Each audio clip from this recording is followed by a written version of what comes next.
If you're experiencing septic smells inside your house, the first thing you want to do is check your traps. If those are fine, then the next most common cause is your drain field is slowing down or becoming clogged. Healthy septic systems flow in one direction.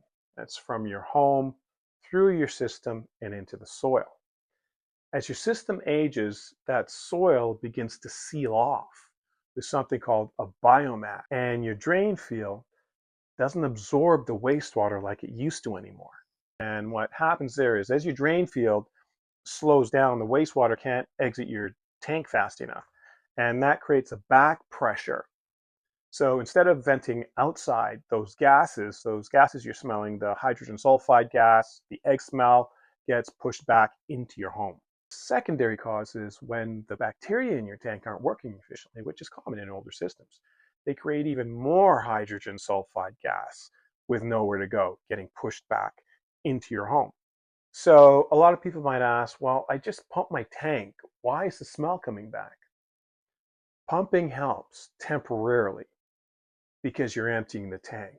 But if your drain field is clogged, the tank will fill right back up and the smell is going to come back because your drain field is clogged and there's nowhere for your wastewater to flow.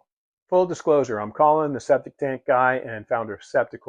My septic system failed a couple years back and it was a nightmare. So I make these videos to help homeowners like you, bring you guys just honest, straight answers, whether you ever buy anything from me or not. If your trap, seals, venting's fine, smell comes back after pumping, here are three options when your drain field starts to clog.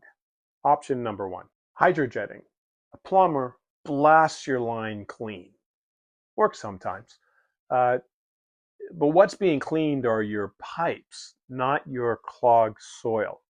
So the improvement can last a few weeks to a few months. Option number two is a chemical blast, which is a peroxide or an acid is applied. And it can work temporarily. But the problem is you're killing the biology in your system, and that can result in worse problems down the road. Option number three is monthly micronutrient treatments. This is the same technology used in some industrial wastewater plants and municipal wastewater facilities.